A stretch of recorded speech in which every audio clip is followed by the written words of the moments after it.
ভারতের দালালি করে আওয়ামী লীগ বেশি দিন ক্ষমতায় থাকতে পারবে না, হুঁশিয়ারি গয়েশ্বরের। শেখ হাসিনার জনসমর্থন শূন্যের কোটায় মন্তব্য নেতাদের। ভারত পরীক্ষিত বন্ধু হলেও তাদের দয়ায় ক্ষমতায় নেই আওয়ামী লীগ, ওবায়দুল কাদেরের মন্তব্য।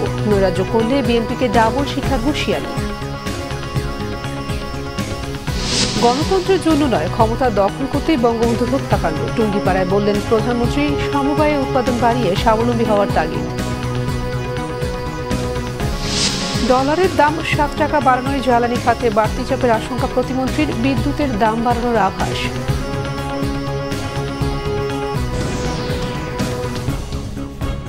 দেখছিলেন বিআরবি কেবল সংবাদ শিরোনাম, এবারে বিস্তারিত খবর। বিএনপির স্থায়ী কমিটির সদস্য গয়েশ্বর চন্দ্র রায় বলেছেন, প্রতিবেশী দালালি করে আওয়ামী লীগ বেশি দিন ক্ষমতায় থাকতে পারবে না। বিএনপির রিমোট কার হাতে আছে তা জানিয়ে গয়েশ্বর ওবায়দুল কাদেরকে প্রশ্ন করেন, আওয়ামী লীগের রিমোট কার হাতে? দলটির নেতারা বলেছেন, আওয়ামী লীগ লুটপাট আর ভোট চুরি যে সংস্কৃতি চালু করেছে তা জনগণ মানবে না। গণতন্ত্র রক্ষায় সবাই একসাথে রাজপথে নেমে আসার আহ্বান জানান তারা। আহমেদ সরোরের রিপোর্টে রয়েছে বিস্তারিত। বিএনপি চেয়ারপারসন বেগম খালেদা জিয়ার সুচিকিৎসা, নিঃশর্ত মুক্তি, ভারপ্রাপ্ত চেয়ারম্যান তারেক রহমানের নামে দায়ের করা সব মামলা প্রত্যাহার সহ সকল রাজবন্দির মুক্তি ও মিথ্যা মামলা প্রত্যাহারের দাবিতে শুক্রবার সমাবেশ ও মিছিল করে বিএনপি ঢাকা মহানগর দক্ষিণ।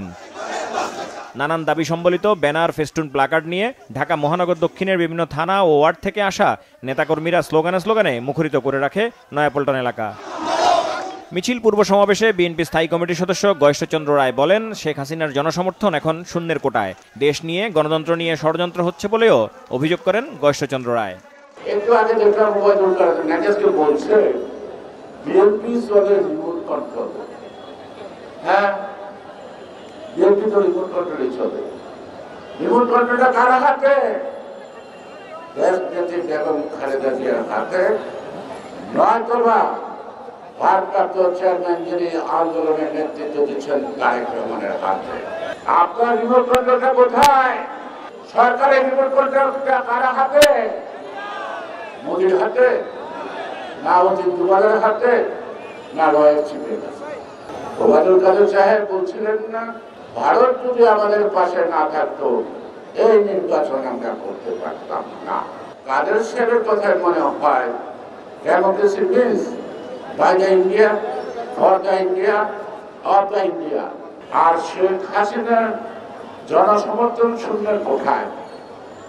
প্রতিবেশীদের দালালি করে শেখ হাসিনা বেশি দিন টিকতে পারবেন না। সমাবেশে বিএনপি নেতারা অভিযোগ করেন, জনগণকে ভয় পায় বলেই ডামি নির্বাচন করে আবার ক্ষমতা এসেছে আওয়ামী লীগ। উপজেলা নির্বাচনও বর্জন করে জনগণ দেখিয়ে দিয়েছে এই সরকার ও নির্বাচন কমিশনের প্রতি তাদের আস্থা নেই। আপনারা সকলেই জানেন কি আন্দোলন করতে হবে, কি করে এই স্বৈরাচারকে পতন করতে হবে। আমাদেরকে নতুন করে শিখাতে হবে না। আগামী দিনে আবারও আমরা এই আন্দোলনকে তার চূড়ান্ত লক্ষ্যে নিয়ে গিয়ে এই স্বৈরাচারকে পতন করার জন্য যা যা করণীয় সবকিছু করা হবে ইনশাআল্লাহ। এই দেশকে যদি বাঁচাতে চান, এই যে রিকশাওয়ালা ভাইরা আছেন, গরিব মানুষরা আছেন, ছোট ছোট ব্যবসায়ীরা আছেন, নিজেরা বেঁচে থাকতে হইলে পেটে যদি ভাত দিতে চান, পরনে যদি কাপড় রাখতে চান এবং আপনার ধর্ম যদি ঠিক মতো করতে চান, আওয়ামী লীগকে ক্ষমতা থেকে নামানো ছাড়া কোনো বিকল্প নাই। প্রধান নির্বাচন কমিশনার নিশ্চুপ, একেবারেই নিশ্চুপ, কেউ নাই। উনি বললেন যে 35% মতো ভোট পড়েছে, কিন্তু জনগণ দেখছে, সবাই দেখছে, মিডিয়া দেখছে যে কত পড়েছে। আবার একদিন পরে বলছেন যে ধান কাটা চলছে, তো বড় ধান কাটা চলছে, এই কারণে একটু লোক কম হয়েছে। এই ধরনের তামাশা, এই ধরনের জুয়া চুরি, এই ধরনের লুটপাটের সংস্কৃতি শেখ হাসিনা কায়েম করেছে। সুতরাং এইটা একটা দেশের জনগণ কখনো মানবে না, মানে না। এটা চলতে পারে না। এই দুঃশাসন, এই নির্মমতা, এইটা চলতে পারে না। সমাবেশ শেষে দলীয় কার্যালয়ের সামনে থেকে শুরু হয়ে মিছিলটি নাইটেঙ্গেল মোড় হয়ে ফকিরাপোল ঘুরে আবার দলীয় কার্যালয়ের সামনে গিয়ে শেষ হয়। আহমেদ সরওয়ার, বাংলা ভিশন, ঢাকা। আওয়ামী লীগের সাধারণ সম্পাদক ওবায়দুল কাদের বলেছেন, বিএনপি আবারও আন্দোলনের নামে বিশৃঙ্খলা, সন্ত্রাস, নৈরাজ্য সৃষ্টির পায়তারা করছে। নৈরাজ্য করলে এবার বিএনপিকে ডাবল শিক্ষা দেওয়ার হুঁশিয়ারও দেন ওবায়দুল কাদের। আওয়ামী লীগ ভারত বা কারো দয়া ক্ষমতায় নেই, বরং বিএনপি আমেরিকাকে খুশি করতে ফিলিস্তিন প্রসঙ্গে নিশ্চুপ বলেও মন্তব্য করেন আওয়ামী লীগের সাধারণ সম্পাদক। রকুনুজ্জামানের রিপোর্ট।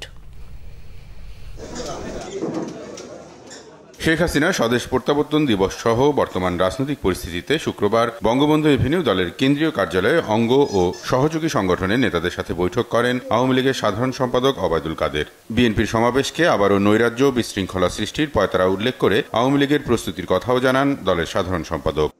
কিন্তু নৈরাজ্য করবে, একবার তো একটা শিক্ষা পেয়েছে, এবার ডাবল শিক্ষা হয়েছে। আমরা বসে নেই, আমরা সর্বাত্মকভাবে প্রস্তুত আছি। সন্ত্রাস, অগ্নি সন্ত্রাস, নৈরাজ্য মোকাবিলায় আমরা ঐক্যবদ্ধ আছি। আমাদের সর্বশক্তি নিয়োগ করে আমরা লড়ব শেখ হাসিনার নেতৃত্বে। বিএনপিকে অবাস্তব ইস্যু কর্মসূচি থেকে সরে আসার আহ্বানের পাশাপাশি প্রথম দফা উপজেলা নির্বাচন নিয়ে সন্তোষ প্রকাশ করেন ওবায়দুল কাদের। চলমান পরিস্থিতিতে বিএনপি এবং সাম্প্রদায়িক কিছু সংগঠনের ভোট বর্জনের প্রেক্ষাপটে যেই টার্ন আউট এবং যেই রেজাল্ট, একটি ক্যাজুয়ালিটি, প্রাণহানির একটি ঘটনাও বাংলাদেশে নাই, তাহলে এই কৃতিত্বটা নির্বাচন কমিশন, প্রশাসন, সরকারকে দিতে হবে। ভারত প্রসঙ্গে বিএনপি নেতাদের সমালোচনার জবাব দেওয়ার পাশাপাশি বিএনপি আমেরিকাকে খুশি করতেই ফিলিস্তিন নিয়ে চুপ বলেও অভিযোগ করেন আওয়ামী লীগের সাধারণ সম্পাদক। বিএনপির বয়স্কর বলে ভারত আওয়ামী লীগ সরকারকে টিকিয়ে রাখতে পারবে না। ভারত আমাদের বন্ধু, পরীক্ষিত বন্ধু, কিন্তু ভারতের দয়ায় আমরা ক্ষমতায় বসি। সে বলে তারেক রহমান, আমাদের ক্ষমতার দরকার, ক্ষমতার জন্য আমেরিকাকে দরকার, ফিলিস্তিন দিয়ে আমরা ক্ষমতা আসতে পারবো না। এ হলো তাদের অ্যাটিটিউড। বর্তমান বৈশ্বিক পরিস্থিতিতেও সরকার অর্থনীতি স্থিতিশীল ও মূল্যস্ফীতি নিয়ন্ত্রণে সফলতা দেখাচ্ছে বলেও দাবি করেন ওবায়দুল কাদের। স্থিতিশীল অবস্থানে আছে। রকুনুজ্জামান, বাংলা ভিশন, ঢাকা। স্বাবলম্বী হতে সমবায়ের মাধ্যমে দেশজুড়ে উৎপাদন বাড়ানোর তাগিদ দিয়েছেন প্রধানমন্ত্রী শেখ হাসিনা। শুক্রবার টুঙ্গিপাড়ায় দারিয়াকুল গ্রাম উন্নয়ন সমিতির সদস্যদের সঙ্গে মতবিনিময় অনুষ্ঠানে তিনি কথা বলেন। প্রধানমন্ত্রী আরও বলেন, বঙ্গবন্ধুকে হত্যা করে ক্ষমতায় দখলকারীরা দেশের মানুষের ভাগ্য বদলাতে চায়নি, স্বাধীনতাকে ব্যর্থ করতে চেয়েছিল। রিপোর্ট সৈয়দ আব্দুল মুহিতের। শুক্রবার সকাল 10টায় সড়কপথে টুঙ্গিপাড়া পৌঁছেই জাতির পিতা বঙ্গবন্ধুর সমাধিতে শ্রদ্ধা জানান প্রধানমন্ত্রী শেখ হাসিনা। বঙ্গবন্ধু সহ 15ই আগস্ট নিহতদের রুহের মাগফিরাত কামনায় ফাতিহা পাঠ ও বিশেষ মোনাজাত করেন প্রধানমন্ত্রী। এ সময় তার সঙ্গে ছিলেন ছোট বোন শেখ রেহানা সহ পরিবারের অন্য সদস্যরা। পরে প্রধানমন্ত্রী টুঙ্গিপাড়া উপজেলা আওয়ামী লীগ কার্যালয়ে দারিয়াকুল গ্রাম উন্নয়ন সমিতির সদস্যদের সঙ্গে মতবিনিময় অনুষ্ঠানে যোগ দেন। এই সমিতির উপদেষ্টা তিনি। প্রধানমন্ত্রী বলেন, দারিদ্র্য বিমোচন করে মানুষের জীবন মানের উন্নতি সাধন করেছে সরকার, অথচ 75-এর 15ই আগস্ট বঙ্গবন্ধুকে হত্যার পর জনগণের জন্য কিছুই করা হয়নি। কৃষক কিষানি তারা একটা ভাগ পাবে, যারা শ্রম দেবে, জমির মালিক যারা তারা একটা ভাগ পাবে, আর সরকারের ভাগটা থাকবে সমবায়ের কাছে, যাতে সমবায় ওই জমি পুনরায় চাষ করবার সব রকম ব্যবস্থা নিতে পারে। সেই দিকে লক্ষ্য রেখে সমবায়ের কাছেও একটা ভাগ থাকবে, যাতে করে ফসল আরো বেশি অধিক পরিমাণে উৎপাদন হতে পারে। জাতির পিতা মাথাপিছু আয় যেটুকু বৃদ্ধি করেছিলেন, সেই $92 থেকে তিনি $270 পর্যন্ত বাড়িয়েছিলেন। পরবর্তীতে একটানা দেখা যাচ্ছে শুধু মানুষের আয় কমেই যাচ্ছে, কোনো সাধারণ মানুষের আয় বাড়েনি। কারণ জাতির পিতাকে হত্যা করে যারা ক্ষমতা নিয়েছিল তারা কিন্তু মূলত পক্ষে কোনো গণতান্ত্রিক ধারণা না, তারা ক্ষমতা দখল করেছিল জাতির পিতাকে হত্যা করে, এবং তারা এই দেশের মানুষের ভাগ্য করতে চায়নি, আমাদের স্বাধীনতাটাকে ব্যর্থ করতে চেয়েছিল। আবহাওয়া সহ তথ্য প্রযুক্তির সুবিধা প্রত্যন্ত অঞ্চলে পৌঁছে দিতে দ্বিতীয় স্যাটেলাইট নির্মাণে সরকার ব্যবস্থা নিয়েছে বলেও জানান প্রধানমন্ত্রী। আমাদের যারা নেতৃবৃন্দ আছেন তারাও এ ব্যাপারে আন্তরিক হয়ে প্রত্যেকটা এলাকায় যেন এই সমবায়ের মাধ্যমে মানুষের উৎপাদন বাড়ানো, দারিদ্র্য বিমোচন এবং ক্ষুদ্র সঞ্চয়ের ব্যবস্থা হয়। এর পাশে আরেকটা কাজ করেছি, সেটাও আমি বলবো সবাইকে, বিশেষ করে আমাদের রাজনৈতিক নেতা কর্মী বা নিজেরা যারা নিজে কাজ করে খান তাদের জন্য, সেটা হচ্ছে সার্বজনীন পেনশন স্কিম। ভবিষ্যতে আমাদের মানুষের জীবন যাতে সুরক্ষিত থাকে এবং এই বয়স হয়ে গেলে কারোর উপর মুখোমুখি যাতে না হতে হয়, তার জন্য এই ব্যবস্থা করেছে। চাকরির জন্য ধর্ণা দিয়ে বেড়াবে না, বরং নিজে উদ্যোক্তা হয়ে অন্যকে চাকরি দিতে পারবে, নিজে মাস্টার হবে, অন্যকে কাজ দেবে। ঠিক সেই কথা মাথায় রেখে যুব সমাজের জন্য সেই ব্যবস্থাটাও রাখা আছে। অর্থাৎ বহুমুখী ব্যবস্থা আমরা করে দিচ্ছি এই কারণে যে আমরা দেশটাকে স্বাবলম্বী করতে চাই। পরে আমার বাড়ি আমার খামার কর্মসূচির আওতায় দারিয়াকুল গ্রাম উন্নয়ন সমিতির সুবিধা বঞ্চিত সদস্যদের মাঝে কৃষি ও শিক্ষা উপকরণ বিতরণ করেন প্রধানমন্ত্রী শেখ হাসিনা। সৈয়দ আব্দুল মুহিত, বাংলাভিশন, ঢাকা। ডলারের দাম ৬০ টাকা বাড়ানোয় বিদ্যুৎ জ্বালানি খাতে বাড়তি চাপ তৈরি হবে বলে জানিয়েছেন প্রতিমন্ত্রী নাসরুল হামিদ। বিষয়টি নিয়ে বাংলাদেশ ব্যাংকের সঙ্গে আলোচনার কথাও জানান তিনি। বিদ্যুৎ খাতে বকেয়া চাপ সামলাতে বছরে ৪ থেকে ৫ বার দাম সমন্বয় করার প্রক্রিয়া চালু রাখারও কথা বলেন বিদ্যুৎ ও জ্বালানি প্রতিমন্ত্রী। রিপোর্ট রিশান নাসরুল্লাহর। বিদ্যুৎ জ্বালানিতে সরকারি বেসরকারি খাতের পাওনা ৪০,০০০ কোটি টাকা ছাড়িয়েছে। টালমাটাল ডলার বাজারের কারণে লোকসানের মুখে বেসরকারি উৎপাদন। এমন পরিস্থিতিতে ডলারের দাম ৬০ টাকা বাড়িয়েছে কেন্দ্রীয় ব্যাংক। এর ফলে জ্বালানি আমদানি ও উৎপাদন খাতে খরচ বেড়ে বিদ্যুৎ জ্বালানিতে আর্থিক ঝুঁকি বাড়বে বলে আশঙ্কা বিদ্যুৎ ও জ্বালানি প্রতিমন্ত্রীর। এটা ভালো প্রশ্ন। আমি মনে করি যে খুবই চাপ সৃষ্টি করবে, কারণ আমরা তো ১১০ টাকা দরে দিচ্ছিলাম, এখন ৬০ টাকা বেড়ে গেছে। যারা এখন তেল কেনার জন্য আগে এলসি করে ফেলছে ১১০ টাকার হিসাবে, তাদেরটা গিয়ে আমাদের অ্যাডজাস্ট করতে হবে ১১৭ টাকা। এটা একটা বড় জিনিস। এটা আমি বাংলাদেশ ব্যাংকের গভর্নরের সাথে কথা বলেছি, বিষয়টা সলিউশন করতে হবে, আমাদের পক্ষ থেকে সলিউশন করতে হবে এটা। আর দ্বিতীয় কথা হলো, এখন তো নির্ধারিত হয়েছে ডলার, উপায় নেই, সেই জায়গাটা আমাদের ব্যবস্থা করতে হবে। খরচ আমাদের বেশি পড়বে। অনেকে বলে যে 2016-তে খরচ একরকম ছিল, এখন খরচ বেশি কেন? মাথার মধ্যে এতটুকু নাই যে 2000 ওই সময় ডলারের দাম কত ছিল, 80 টাকা, আর এখন কত দাম। এখন এই ডলারের অ্যাডজাস্টমেন্টের জন্য তাদেরকে যখন আমরা বাংলা টাকা দিই, তারা তখন তাদের ব্যাংকে এটা পেশ করে তারা ডলার দিয়ে বিদেশে পাঠায়। আমাদের দেশে আইনই আছে। আইন হলো, যে পরিমাণ ইনভেস্টমেন্ট করবে তার সমস্ত টাকা সে রিপ্যাট্রিয়েট করতে পারবে। ইনভেস্টমেন্টে আমাদের একটা আইন আছে, তার সম্পূর্ণ পরিমাণ তার খরচের টাকা সে রিপ্যাট্রিয়েট করতে পারবে, ইভেন কি তার লাভের অংশ রিপ্যাট্রিয়েট করতে পারবে। এটা আমাদের ইনভেস্টমেন্টের লয়ে আমাদের বলা আছে।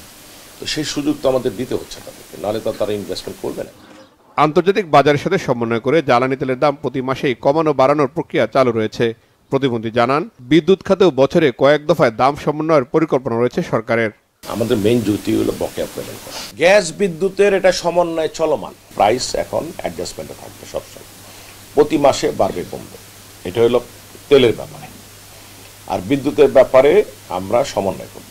ডলারের দাম বৃদ্ধি হয়েছে, আমাদের ভর্তুকির অ্যাডজাস্টমেন্ট আছে, এগুলি করতে গিয়ে আমরা বছরে বিদ্যুতের প্রাইস অ্যাডজাস্টমেন্ট প্রায় 4 থেকে 5 বারের মতো করব। তাপমাত্রা বাড়লেও বিদ্যুৎ সরবরাহ স্বাভাবিক রাখতে উৎপাদন ও সঞ্চালন ব্যবস্থাপনায় বাড়তি নজর দেওয়া হচ্ছে বলেও জানান প্রতিমন্ত্রী নাসরুল হামিদ। যেটা আমাদের রিশান নাসরুল্লাহ, বাংলাভিশন, ঢাকা।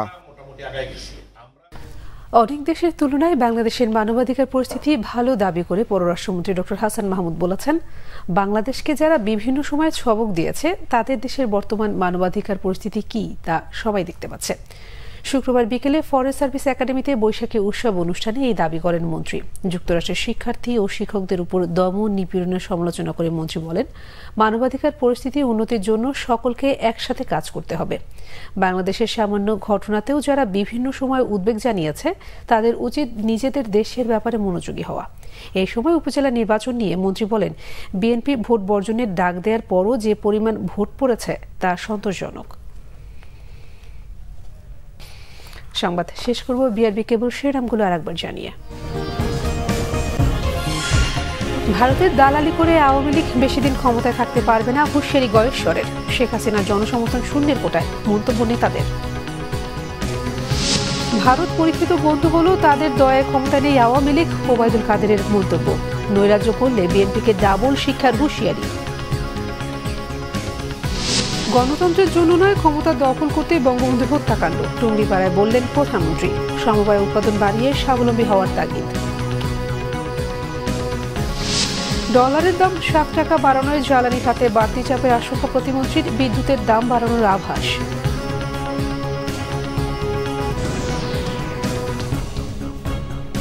এই ছিল এখনকার মতো। পরের সংবাদ সকাল 7:30টায় দেখার আমন্ত্রণ রইল।